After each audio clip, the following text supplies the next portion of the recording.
In this article, we will discuss about FATF.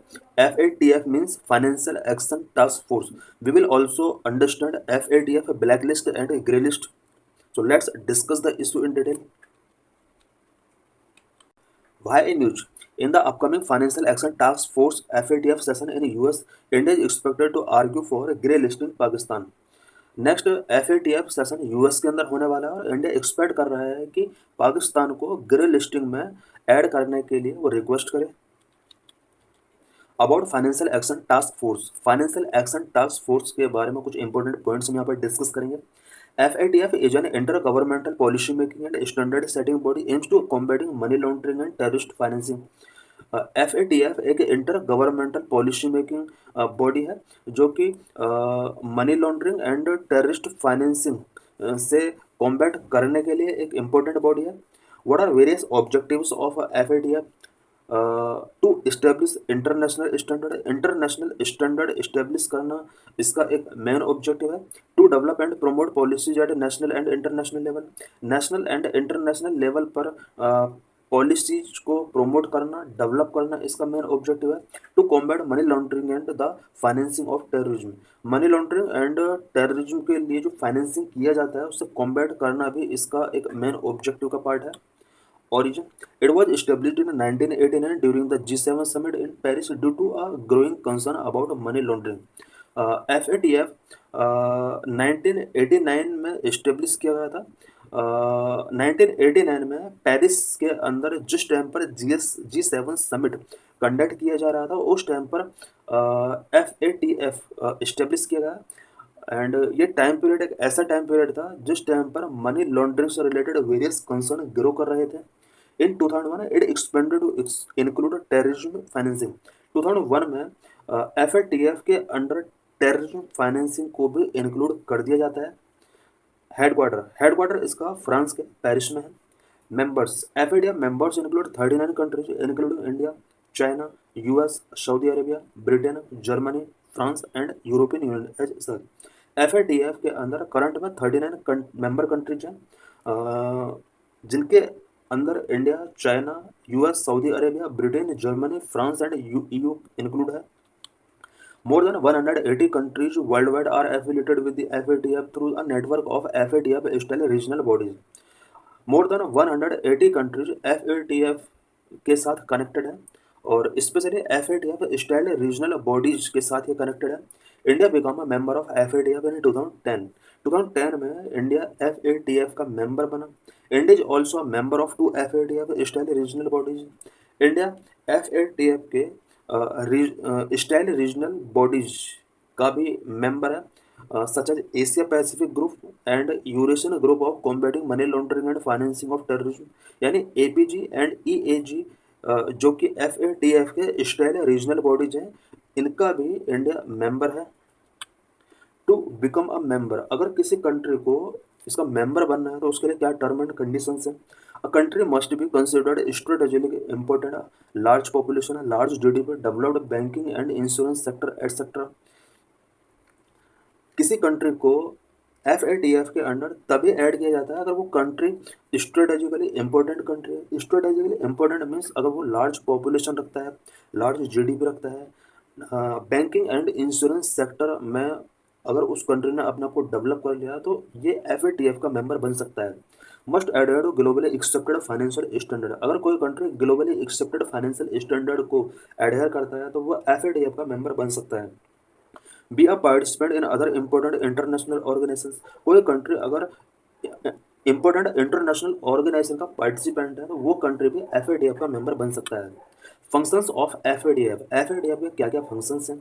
Number 1, the FATF researches how money is laundered and terrorism is funded, money किस तरह से law and की जा रही है and terrorism को किस तरह से फंडेड किया जा रहा है, इससे रिलेटेड रिसर्च FATF करता है। Number 2, promotes global standard to mitigate the risk and assess whether countries are taking effective action. Money laundering या फिर टेररिज्म फंडिंग से रिलेटेड रिस्क को मिटिगेट करने के लिए ग्लोबल स्टैंडर्ड को प्रमोट करना FATF का एक मेन फंक्शन है।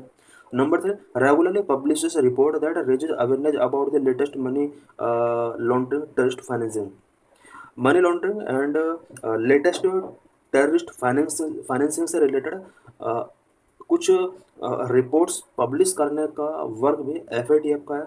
Number 4, proliferation financing technique so that countries and the private sector can take the necessary steps to mitigate the risk. Money laundering and terrorist financing के risk को mitigate करने के लिए various countries के लिए and private sector के लिए FATF कुछ फाइनेंसिंग टेक्निक प्रोवाइड कराता है। Number 5, the FATF recommendations are recognized as the global anti-money laundering and counter-terrorist financing standard. FATF के जो भी anti money laundering and counter terrorist financing standard होते हैं, इन्हें ग्लोबल तौर पर रिकॉग्नाइज किया जाता है। Number 6, the FATF hold countries to account that do not comply with the FATF standard.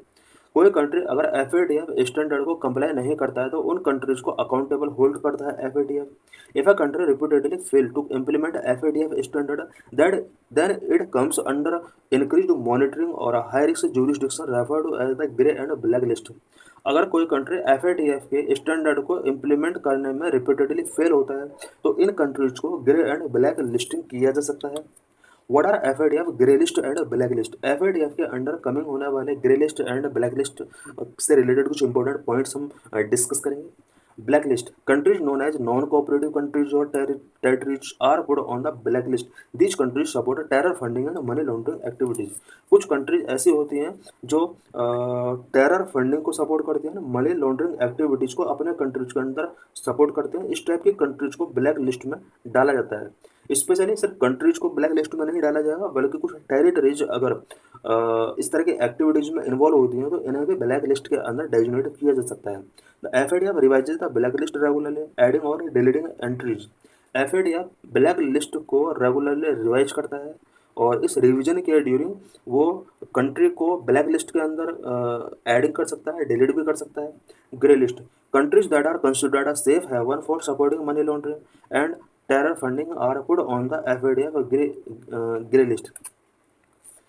कोई कंट्री अगर मनी लॉन्ड्रिंग को सपोर्ट कर रहा है, टेरर फंडिंग को अपने कंट्री के अंदर बहुत ज़्यादा सपोर्ट कर रहा है और अगर वो सेफ हेवन है इस तरह की एक्टिविटीज़ के लिए तो एफएटीएफ के ग्रे लिस्ट के अंदर इसको डेजिग्नेट किया जा सकता है।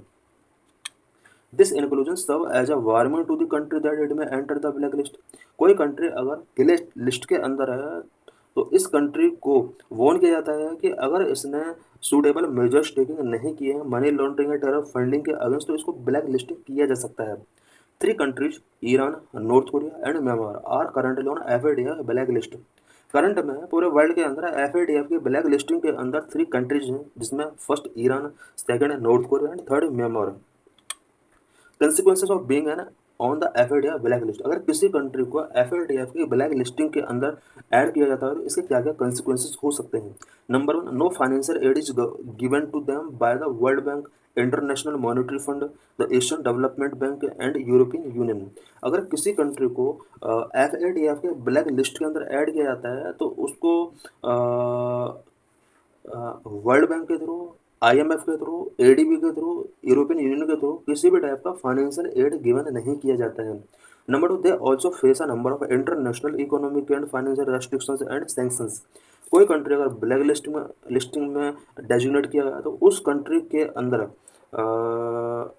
इंटरनेशनल लेवल पर कुछ economic and financial restrictions and sanctions impose किए जा सकते हैं।